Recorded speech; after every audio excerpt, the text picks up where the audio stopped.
시청자 여러분 안녕하십니까? 블록체인 전문 뉴스 NBN B뉴스 시작합니다. 먼저 첫 번째 크립토 이슈 취재 기자와 짚어보겠습니다. 안채린 기자 어서 오세요. 안녕하세요.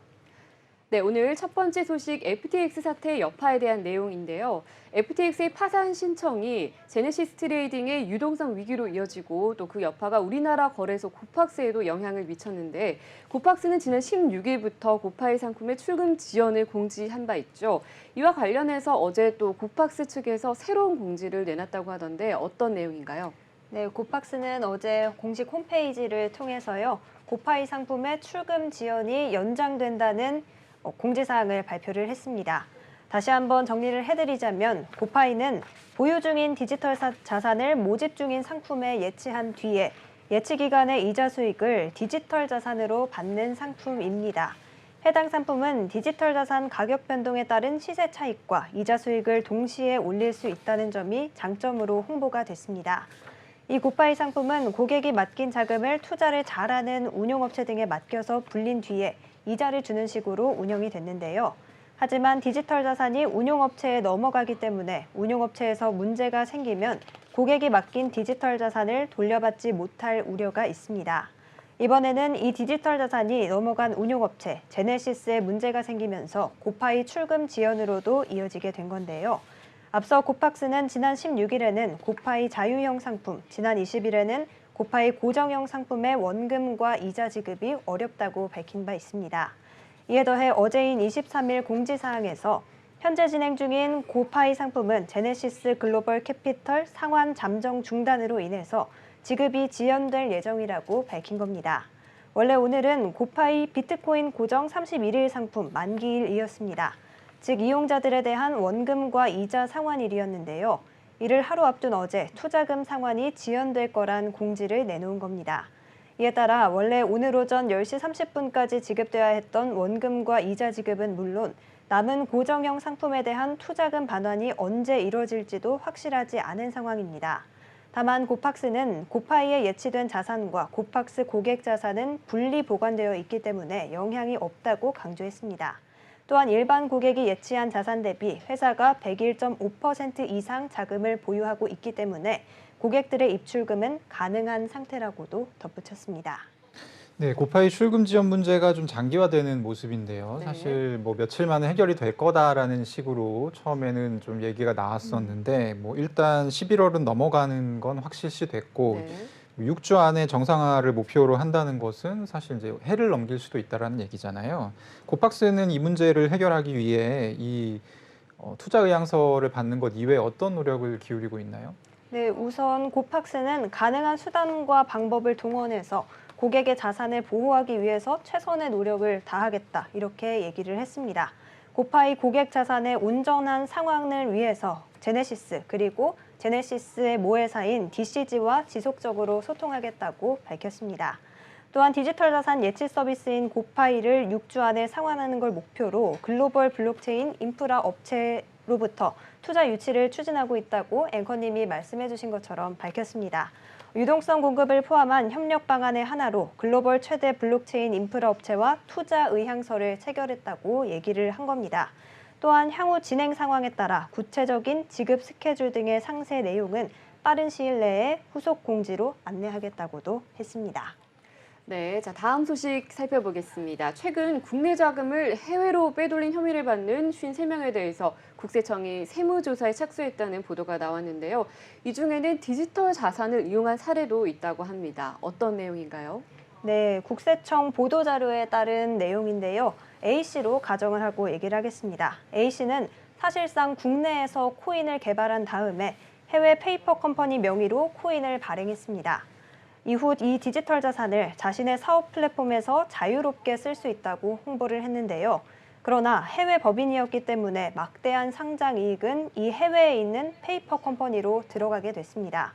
이런 방법으로 국내에는 세금을 한 푼도 내지 않을 수 있게 된 겁니다. 심지어 A씨는 이 디지털 자산 일부를 차명으로 내다 팔기도 했다고 합니다. 국세청은 A씨 등 탈세 혐의를 받는 사람 53명에 대해 강도 높은 세무조사를 할 계획이라고 밝히기도 했습니다. 네, 탈세는 상당히 좀 심각하게 나라에서 보고 있는 범죄인데요. 이렇게 악의적으로 디지털 자산을 이용해서 범죄 혐의를 받는 사람도 있지만 사실 이제 법에 어떤 맹점이 있어서 범법자 취급을 받는 사람들도 적지 않다고 들었는데요. 좀 소개해 주시죠. 네, 디지털 자산 거래를 목적으로 해외에 송금을 하려는 경우입니다. 사실 여기서 한번 전해드린 적이 있는데 아직도 해결이 안 돼서 다시 한번 전해드리자면요. 현행 규정에 디지털 자산이라는 외환 거래 송금 사유가 없기 때문입니다. 따라서 디지털 자산 거래를 목적으로 해외에 송금하는 게 불법이 되는 겁니다. 지난 10월 민주당 박재호 의원실이 금감원과 한은에서 받은 자료에 따르면요. 은행은 고객들이 디지털 자산 구매나 투자를 위해 외환 거래를 하고 싶다고 해도 그 사유를 입력할 수 없다고 합니다. 현재 규정에 디지털 자산 등이 포함되어 있는 사유 코드가 없기 때문인데요. 실제 은행들은 외환 거래를 할 때 고객들에게 거래 목적을 묻고 사유 코드 중에 하나를 입력하게 합니다. 그런데 아직 법적으로 디지털 자산이라는 개념이 없기 때문에 은행에서도 관련 사유 코드를 만들지 못한 겁니다. 즉 해외 계좌에 돈을 보내 디지털 자산에 투자를 하려는 사람들은 구조적으로 불법에 내몰리게 되는 겁니다. 네, 말씀을 들어보니까 투자 목적으로 송금을 하는 사람들 입장에서는 그 의도와 다르게 위법의 소지가 있게 생기는 거라서 상당히 좀 문제가 될 수 있을 것 같은데 금융당국은 이에 대해서 어떤 의견을 내놓고 있나요? 네, 사실 금융당국도 이런 문제가 있다는 걸 알고는 있었습니다. 금감원은 수입 무역대금 등을 가장해서 송금하고 있는 것으로 파악하고 있다고 말을 했는데요. 또한 디지털 자산 관련 거래라는 이유로 은행에서 지급이 거절된 내용의 민원은 2018년 이후 8건에 달한다고 덧붙였습니다. 그러나 금감원 민원 시스템에 접수된 것만 집계한 수치니까요. 실제 투자자들의 민원은 더 많았을 것으로 추정이 됩니다. 이 같은 민원이 있었음에도 금융당국에서는 해당 사안에 대해 정확한 통계조차 집계하지 못하고 있었습니다.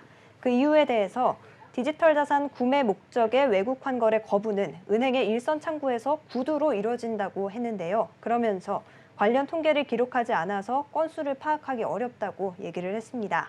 이에 대해 금감원은 제도의 개선 필요성에 대해 국내 은행 의견을 수렴하고 관계부처와 긴밀히 협력하겠다고 밝혔습니다.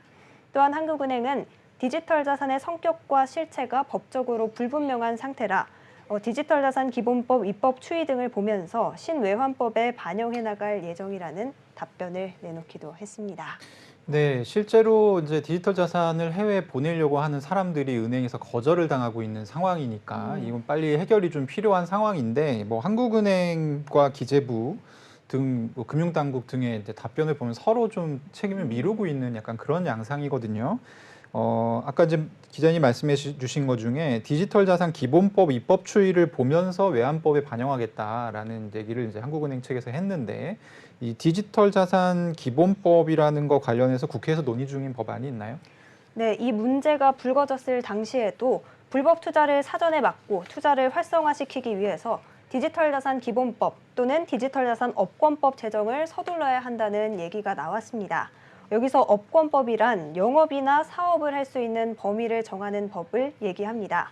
즉 어떤 영업이나 사업의 범위를 법으로 정해서 제도화시키는 것을 의미를 하는데요. 이를 통해 사업자가 합법적으로 사업을 할 수 있는 기준을 마련하고 소비자가 피해를 입었을 때도 법에 따라 책임 소재를 가릴 수 있게 되는 겁니다. 이 같은 디지털 자산 업권법은 지난 15일 국회 정무위원회 법안 심사에서 논의될 예정이었는데요. 국민의힘 윤창현 의원이 발의한 법안에 따라 디지털 자산을 경제적 가치를 지닌 것으로 전자적으로 거래되고 이전될 수 있는 전자적 증표로 정의하는 등의 사안을 두고 논의할 것으로 알려졌었습니다. 그러나 이날 정무소위에서 해당 법안은 논의되지 못했습니다. 이후 22일에 열린 법안 심사 소위도 디지털 자산법을 다루지 못하고 산회했는데요.